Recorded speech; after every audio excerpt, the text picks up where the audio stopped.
Ayaka and Shenhe.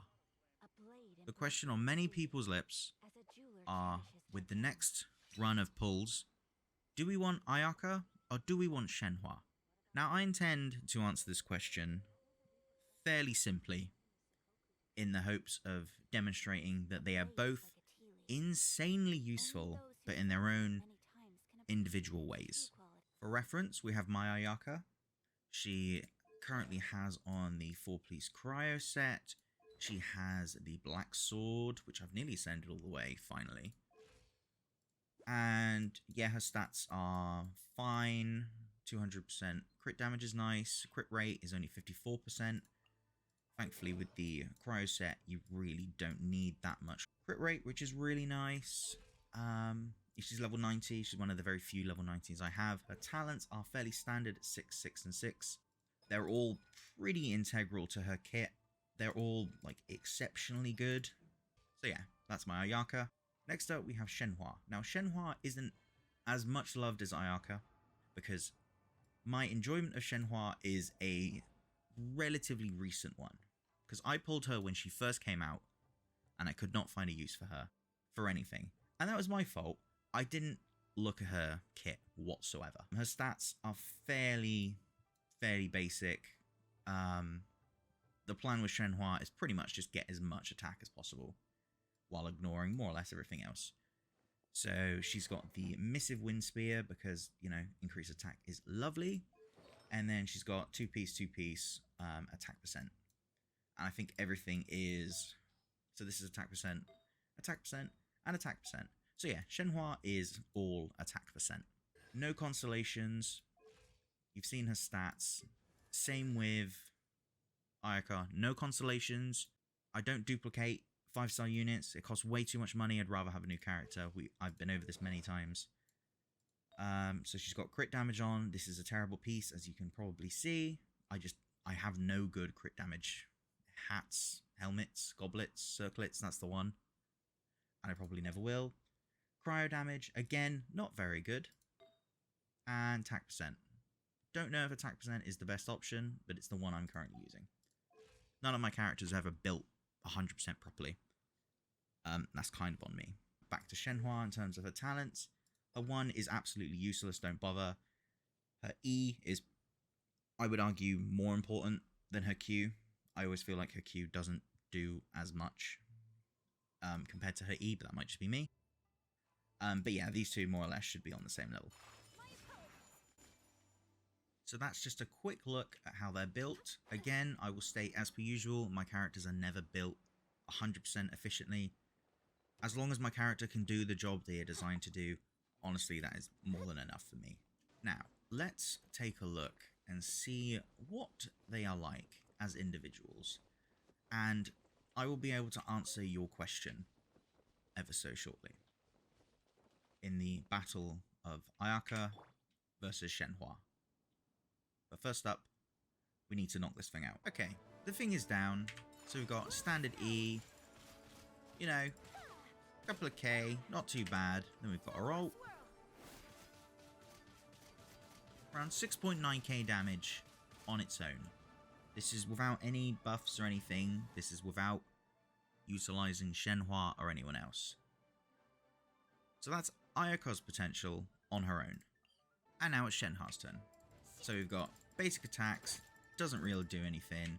We've got her E, which we can charge. Again, not very useful on her own. We can ult to help reduce their resistances. And again, not very useful on her own.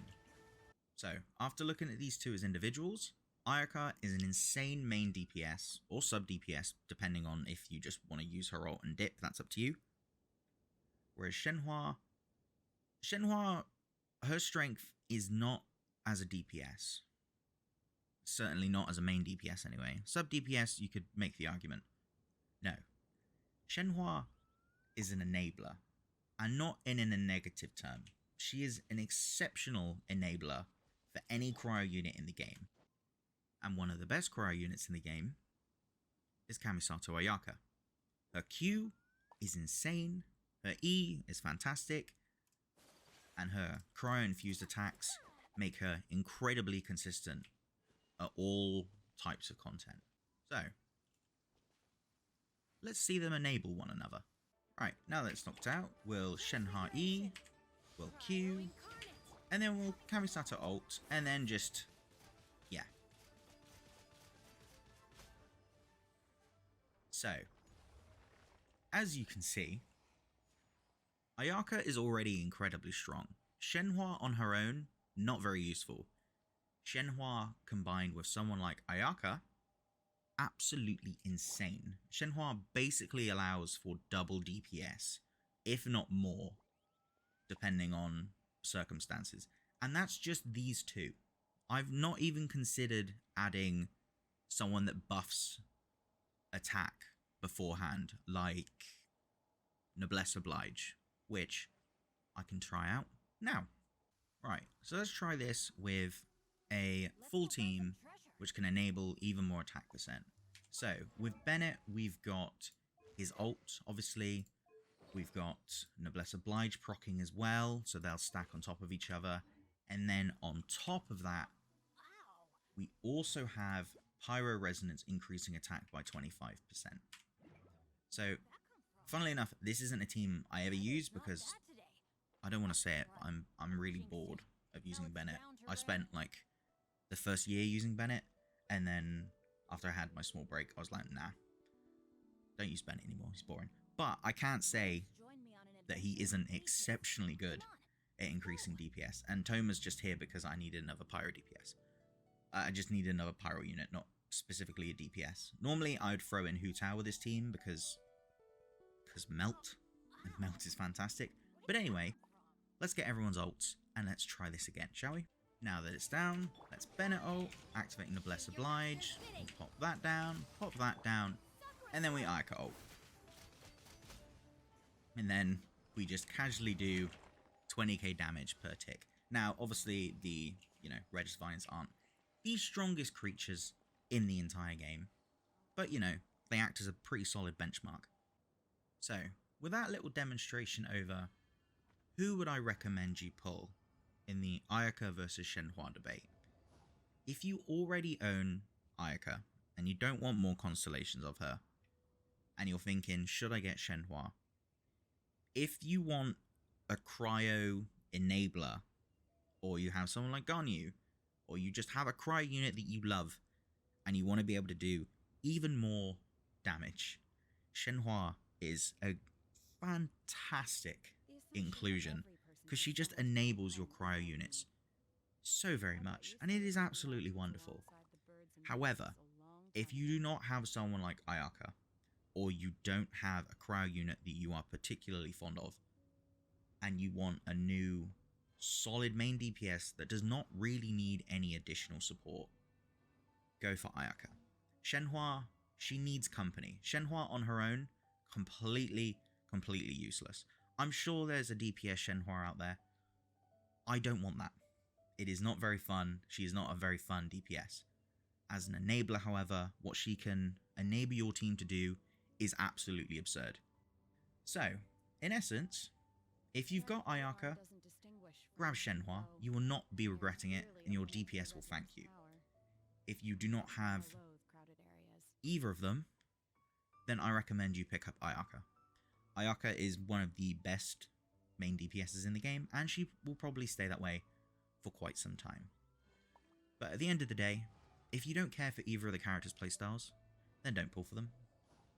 Play the game because it's fun, don't play the meta, because quite frankly, what is the point of the meta when all there is Spiral Abyss?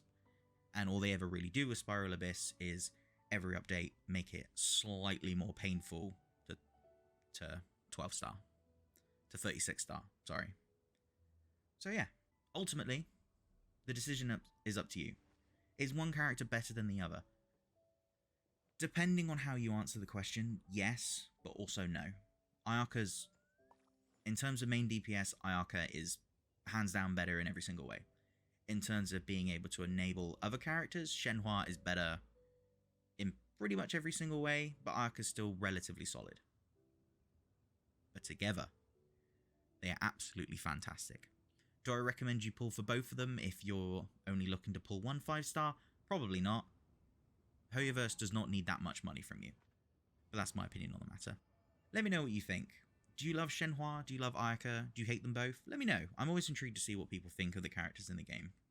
As someone that got Shenhua when she was first released and just didn't acknowledge what her kit did, I felt like an idiot when I realised how amazing she was at enabling the rest of her team.